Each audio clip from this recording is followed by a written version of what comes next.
Yun po, pasensya na. Na kapag clinic na nila, ay makikita nila. Ikaw, for example. And then, they can chat you.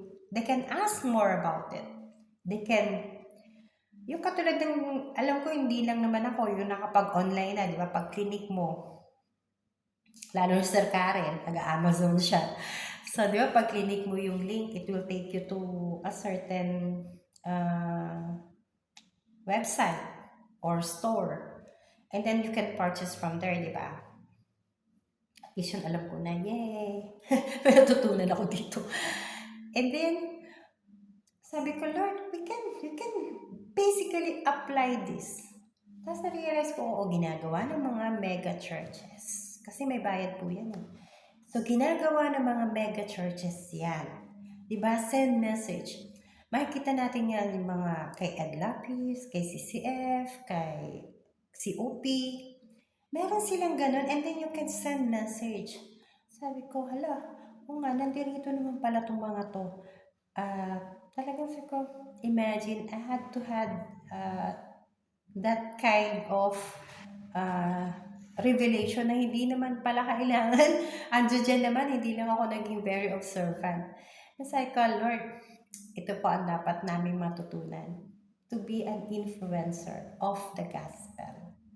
Kung gusto namin na magamit kami ng gusto ng Panginoon, o mo kami, Panginoon, dapat i-utilize namin kung saan ang mga tao ay naroroon. How do people use phone? I don't know. Sobra. Kumakain, nakatelepono, matutulog, their phones are right beside them. Hindi ko po tatabi ang phone sa akin. Ayoko po ng ganun. Mas masama daw po kasi yun. But, anyhow, tayo pong lahat ay may social media. And it's reaching all over the world. Hindi lang, ito po isa pa po to. Talagang natutunan ko dito sa kaka-learning ko sa Barley group namin. Sabi niya, ang mag-post ka lang sa wall mo ordinary, it will reach your own community lang. Sabi niya ganun. But, pagka nandun nga sa ads, sabi niya ganun, it will reach the whole world. So, mas marami yung mararating ng advertisement mo. But I'm not saying mag-advertise tayo all together. As sinasabi ko lang is we can utilize yung mga TikTok natin and Reels natin. And kung kailangan mag-video, di ba, maging vlogger kayo, etc. Tayo pala. Para mas maging interesting and at the end, we get people to ask about it. Diba? And then we get to influence them. Katulad po nung 72 na sinugo ni Jesus. Ang sabi po lang po sa kanila, lumakad ka at ganun din ang gawin mo. Kasi kung saan may need at kung paano magagawa. Kasi di ba, yung question na how can you be more influential? Kung ano yung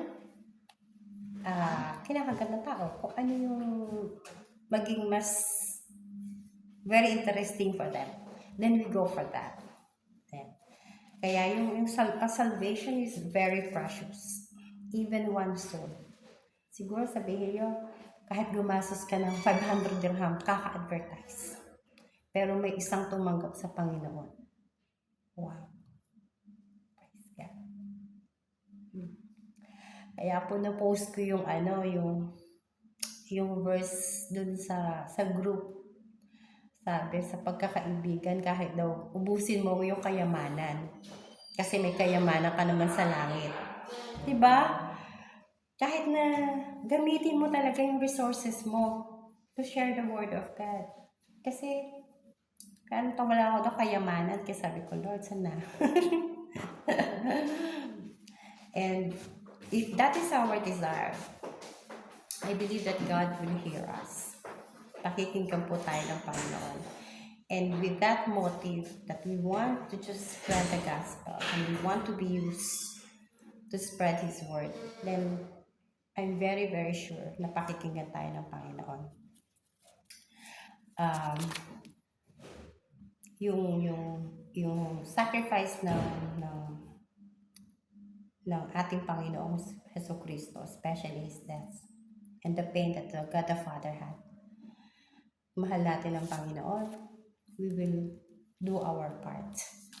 Huwag lang tayong, since nandiyan na yung mga gamit, tools, then gamitin natin sila and let us make sure na pag nakaharap natin ang Panginoon ay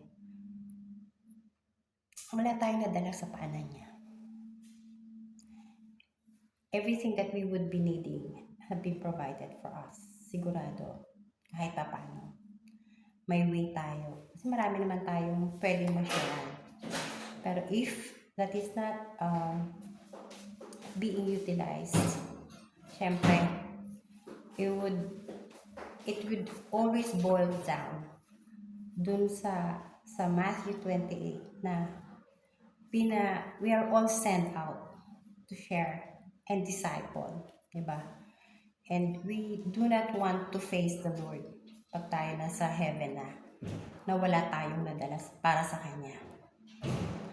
Maaring lahat tayo ay every Sunday nag-church tayo, and then we are MCs, we are the preacher, we are song leaders, we are the technical people, we are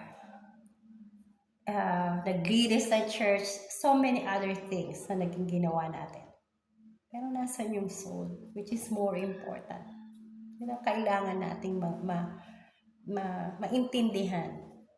Yung main role is to bring more souls at the feet of Jesus. So pray po natin sa Panginoon. This is just one thing. This is just one way. Kasi sabi ko talaga, Lord, if I will do that to make people drink barley, I can do it more to make people understand your love, your salvation. Mas pagbubutihin ko doon. Siguro gagawin ko yon dahil talagang it's may mga taong kagaya ko na talagang naghanap ako ng barley. So, may mga tao na baka hindi nila alam kailangan nila ng salvation, but they are definitely lost.